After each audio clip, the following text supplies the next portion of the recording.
പ്രിയപ്പെട്ട സുഹൃത്തുക്കളെ, ഞാൻ സത്യം പറഞ്ഞാൽ ഞെട്ടിത്തരിച്ചു പോവുകയായിരുന്നു.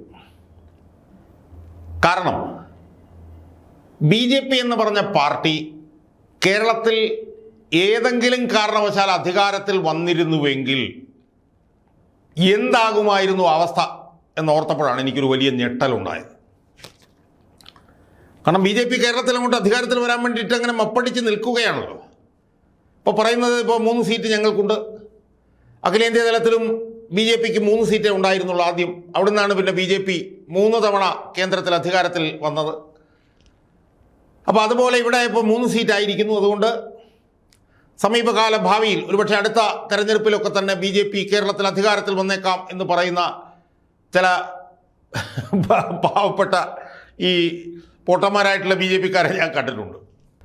സുഹൃത്തുക്കളെ, അവരെ അധികാരത്തിൽ വന്നാൽ എന്തായിരിക്കും അവസ്ഥ എന്നുള്ളതിലേക്ക് പോകുന്നതിന് മുമ്പ് നമ്മൾ ചെറുതായിട്ടൊന്ന് തിരിഞ്ഞു നോക്കുന്നത് നന്നായിരിക്കും. ഇതിനു മുമ്പ് തന്നെ അവർ അധികാരത്തിൽ വരുന്നതിനെ കുറിച്ചിട്ടുള്ള വലിയ ചർച്ചകൾ ഉണ്ടായിരുന്നു. എനിക്ക് തോന്നുന്നത് 2016 മുതൽ തുടങ്ങിയതാണ്. 2016 പറഞ്ഞു, 2011 കുറച്ചൊക്കെ പറഞ്ഞു, 2021 പറഞ്ഞു, 2026 പറഞ്ഞപ്പോൾ 4 നിയമസഭാ തെരഞ്ഞെടുപ്പായിട്ട് അവർ അധികാരത്തിൽ വരാൻ വേണ്ടിയിട്ടുള്ള ശ്രമങ്ങൾ നടത്തുന്നു. എന്നാൽ എന്താണ് സംഭവിച്ചത് എന്നുള്ളത് നമുക്കറിയാം. ആദ്യം 1 സീറ്റ് കിട്ടി, നേമത്ത് കിട്ടി, പിന്നെ നേമത്ത് തോറ്റു. ഇത്തവണ 3 സീറ്റ് കിട്ടി. അത് 2 സീറ്റിൽ കട്ടിച്ച് ജയിച്ചു. 1 സീറ്റിൽ 10,000 വോട്ടിന് ജയിച്ചു. നേമത്ത് ജയിച്ചു, കഴക്കൂട്ടത്ത് ജയിച്ചു, ചാത്തന്നൂരും ജയിച്ചു. അതാണ് ഇപ്പോൾ അവസ്ഥ. അപ്പോൾ അതുകൊണ്ട് തങ്ങൾ അധികാരത്തിൽ വരാൻ തയ്യാറായി നിൽക്കുകയാണ് എന്നൊക്കെയാണ് BJPയിലെ ചില കോണുകളിൽ നിന്നൊക്കെ പറയും. ഞാൻ സത്യം പറഞ്ഞാൽ ആലോചിച്ച് എൻ്റെ തലയെല്ലാം കൂടെ പെരുത്തു പോയത്, അധികാരത്തിൽ വരാതിരിക്കുന്ന സമയത്ത്, അധികാരത്തിൽ വരാത്ത സമയത്ത്, 1 സീറ്റും ഇല്ലാതിരുന്ന സമയത്ത്, അല്ലെങ്കിൽ 3 സീറ്റ് ഉള്ള സമയത്ത് എന്താ ഈ പാർട്ടിയിലെ നേതാക്കന്മാർ കേരളത്തിൽ ചെയ്തുകൊണ്ടിരിക്കുന്നത്? നമ്മളൊന്ന് ആലോചിച്ച് നോക്ക്. കഴിഞ്ഞ കുറച്ച് നാളുകളായി, എനിക്ക് തോന്നുന്നു ഒരു 5-6 വർഷങ്ങളായി നമ്മൾ ഈ പാർട്ടിയുമായി ബന്ധപ്പെട്ടുകൊണ്ട് കേരളത്തിൽ കൊടിയ അഴിമതികളല്ലേ സുഹൃത്തുക്കളെ കേൾക്കുന്നത്? കൊടിയ അഴിമതികൾ. കൊടകര കുഴൽപ്പണക്കേസ്, പിന്നെ അവിടെ വയനാട് സീറ്റ് കൊടുത്തതുമായി ബന്ധപ്പെട്ടുകൊണ്ടുള്ള പൈസ കൈമാറിയത്, പിന്നെ തൃശ്ശൂരിൽ പാർട്ടി ഓഫീസിൽ കോടിക്കണക്കിന് പൈസ കൈമാറിയത്, ഇപ്പോൾ എത്രയോ ചാക്കുകളിൽ കൊണ്ടുവന്നിട്ട് 10-27 കോടി രൂപ കൈമാറി എന്നൊക്കെ പറഞ്ഞിട്ടുള്ളത്. അതിനുശേഷം തിരുവനന്തപുരത്ത് വന്നിട്ട് കൊടി സൗജന്യമായി തന്ന കൊടി വിറ്റ് കാശാക്കിയത്, നരേന്ദ്രമോദിയുടെ കട്ടൗട്ടുമായി ബന്ധപ്പെട്ടുകൊണ്ട് പൈസ ഉണ്ടാക്കിയത്, വണ്ടി മേടിച്ച് വണ്ടി വാടകയ്ക്ക് എടുക്കുന്നതുമായി ബന്ധപ്പെട്ടിട്ട് നടന്നിട്ടുള്ള അഴിമതി. ഇപ്പം എല്ലാം കഴിഞ്ഞ് ഇപ്പോൾ പൂഞ്ഞാറിലെ BJPയുടെ സ്ഥാനാർത്ഥിയായിരുന്നു PC ജോർജ് നടത്തിയ പ്രസംഗം. 4.5 കോടി രൂപ വന്നു, എവിടെ പോയി എന്ന് PC ജോർജിൻ്റെ പ്രസംഗം.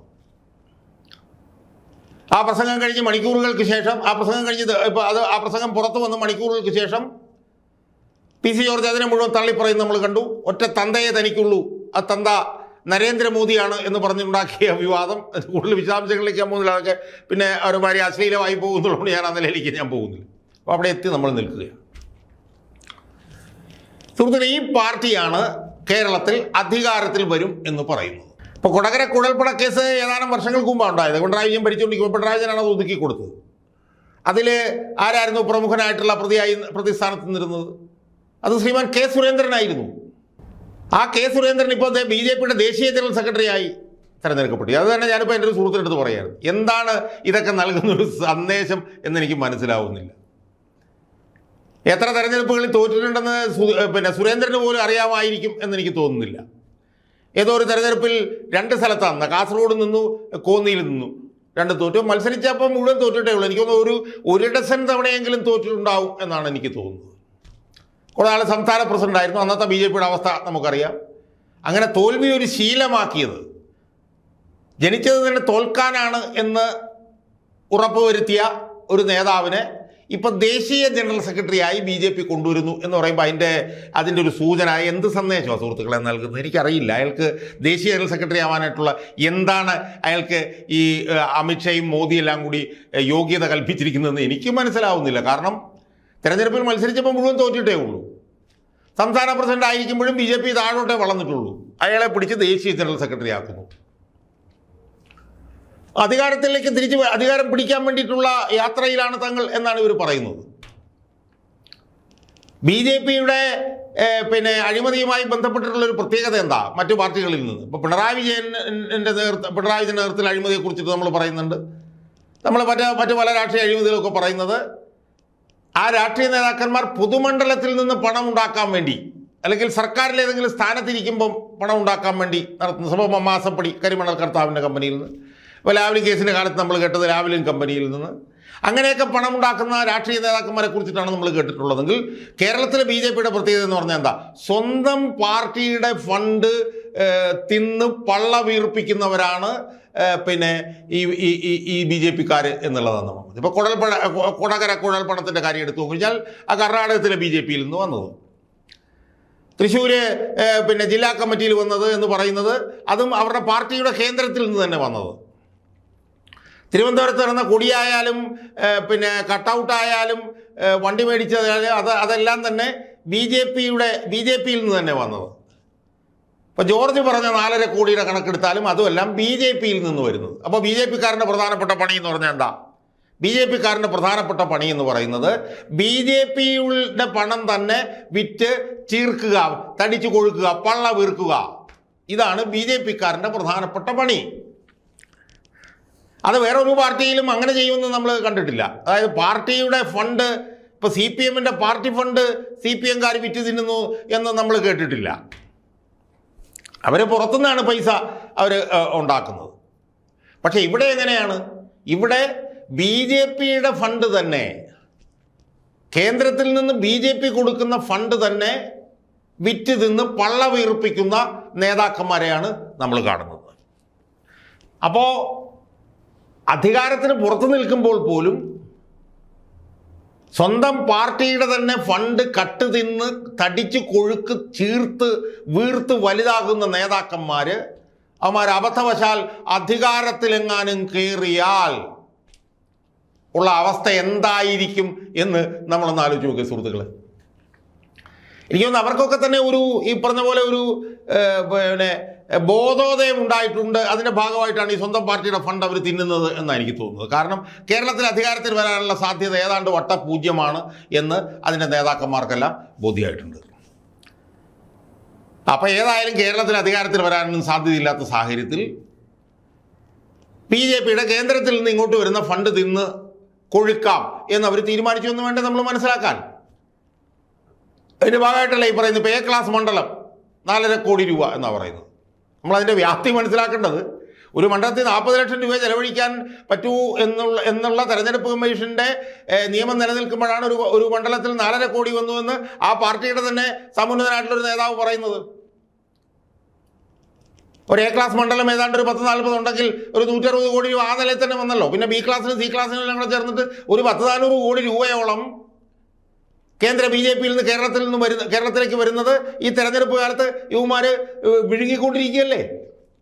ഇത് ഓരോ തെരഞ്ഞെടുപ്പിനും വരികയല്ലേ. ഇത് ലോക്സഭാ തെരഞ്ഞെടുപ്പ് 24 വന്നു, 2021 നിയമസഭാ തെരഞ്ഞെടുപ്പിൽ വന്നു. അപ്പോൾ ഒരു കഴിഞ്ഞൊരു 3-4 തെരഞ്ഞെടുപ്പ് എടുത്ത് നോക്കിക്കഴിഞ്ഞാൽ 500-600 കോടി രൂപയെങ്കിലും ഏറ്റവും ചുരുങ്ങിയത് കേരളത്തിലേക്ക് വരികയും ഈ ബി ജെ പി നേതാക്കന്മാരുടെ പള്ളയിലേക്ക് ഈ 500 കോടി പോയിട്ടുണ്ട് എന്നുള്ളത് വ്യക്തമല്ലേ. ആരന്വേഷിക്കാനാണ് ഇതൊക്കെ? സി പി എംകാരൻ അന്വേഷിക്കൂ? യു ഡി എഫുകാരൻ അന്വേഷിക്കൂ? ആരും അന്വേഷിക്കില്ല. അപ്പോൾ കോടികൾ ഇങ്ങോട്ട് കിട്ടും, അതെല്ലാം വിഴുങ്ങാൻ നമുക്ക്, അതാരും അന്വേഷിക്കാൻ പോകുന്നില്ല. ഇനി ബി ജെ പിക്ക് അകത്തുള്ള അവസ്ഥ എന്താ? ഇത്രയും വലിയ കൊള്ള നടന്നിട്ടും അവരുടെ ഒരു കോർപ്പറേറ്റ് നേതാവ് അവരുടെ സംസ്ഥാന പ്രസിഡന്റായിട്ടിരിപ്പുണ്ട്. അയാൾ ഉളുപ്പില്ലാതെ പറയാ ഒന്നും നടന്നിട്ടില്ല. നമ്മൾ ഇത്രയും ഉളുപ്പില്ലാത്ത രാഷ്ട്രീയ ഉളുപ്പില്ലാത്ത നേതാക്കന്മാരെ നമ്മൾ ഒരിടത്തും നമുക്ക് കാണാൻ പറ്റുമെന്ന് എനിക്ക് തോന്നുന്നില്ല. കുമ്മനം രാജശേഖരനും ജേക്കബ് തോമസും കൂടെ ചേർന്ന അന്വേഷണ സമിതി അന്വേഷിക്കുന്നു പറഞ്ഞ് മുഴുവൻ പത്രങ്ങളിലും വാർത്ത വരുമ്പോഴാണ് ഈ രാജീവ് ചന്ദ്രശേഖരൻ എന്ന് പറഞ്ഞ് ഈ മലയാളം പോലും കൂട്ടി വായിച്ച് പറയാൻ അറിയാൻ പാടില്ലാത്ത അയാൾ വന്നിട്ട് പറഞ്ഞത് ഒരു അന്വേഷണവും ഇല്ല, ഒന്നും നടക്കുന്നില്ല. നമ്മൾ എന്തൊരു ലജ്ജയില്ലാത്തവന്മാരെ കുമാരെന്ന് ആലോചിച്ച് ചോദിക്കും. അവിടെ സുഹൃത്തുക്കളെ ഞാൻ കൂടുതൽ ദീർഘിപ്പിക്കുന്നില്ല. ഇവരധികാരത്തിലെങ്ങാനും കേരളത്തിൽ വന്നാൽ ഇവരൊരു 1-2 വർഷം കൊണ്ട് കേരളത്തിന് മൊത്തമായി തന്നെ കാസർഗോഡ് മുതൽ കന്യാകുമാരി വരെ തന്നെ ഇവന്മാർ വിഴുങ്ങി ഇവന്മാരുടെ പള്ള വീർപ്പിക്കും എന്ന് മാത്രമേ എനിക്ക് സൂചിപ്പിക്കാനുള്ളൂ. മറ്റു പാർട്ടികളിൽ നിന്നും വ്യത്യസ്തമായി സ്വന്തം പാർട്ടിയുടെ ഫണ്ട് തന്നെ വിറ്റ് നിന്ന് തടിച്ചു ചീർത്ത് കൊഴുക്കുക എന്നുള്ളതാണ് ഇവന്മാരുടെ പ്രധാനപ്പെട്ട പരിപാടി. അതിൻ്റെ കാരണം എന്താണെന്ന് പറഞ്ഞു കഴിഞ്ഞാൽ അഴിമ നടത്താൻ അതേ വഴിയുള്ളൂ. കാരണം സംസ്ഥാനത്ത് അധികാരത്തിലൊന്നും വരാൻ പോണില്ല. ഒരു 100 വർഷം കഴിഞ്ഞാൽ ഇവിടെ അധികാരത്തിൽ വരാൻ പോണില്ല. അതുകൊണ്ട് കിട്ടിയ സമയത്ത് പാർട്ടിയുടെ കേന്ദ്രത്തിൽ നിന്ന് കിട്ടുന്ന ഫണ്ടിൽ ഒരു ഭാഗം അടിച്ച് ചീർത്ത് കൊഴുക്കാം എന്ന് ഇവന്മാർ തീരുമാനിച്ചിട്ടുണ്ട്. അത് അവർ ചെയ്തുകൊണ്ടിരിക്കുന്നു. അത് അവർ ഇനിയും ചെയ്തുകൊണ്ടിരിക്കട്ടെ. അവരുടെ പള്ള വീർത്ത് വരട്ടെ. പൊട്ടിച്ചെതറാതിരുന്നാൽ കുംഭ വീർത്ത് വലുതായി പൊട്ടിച്ചെതറാതിരുന്നാൽ മാത്രമേ ചെതറാതിരുന്നാൽ മതിയായിരുന്നു എന്ന് മാത്രമേ എനിക്ക് സൂചിപ്പിക്കാനുള്ളൂ. അതുകൊണ്ട് സ്വന്തം പാർട്ടിയുടെ ഫണ്ട് നിന്ന് പള്ള വീർക്കുന്ന വേറൊരു സംവിധാനത്തിനെ നമ്മൾ കേരളത്തിലെ വേറെ ഒരു രാഷ്ട്രീയ പാർട്ടിയിലും നമുക്ക് കാണാൻ കഴിയില്ല. അത് BJP യിൽ മാത്രമേ കാണാൻ കഴിയൂ എന്നാണ് എനിക്ക് എൻ്റെ പ്രേക്ഷകരോട് സൂചിപ്പിക്കാനുള്ളത്.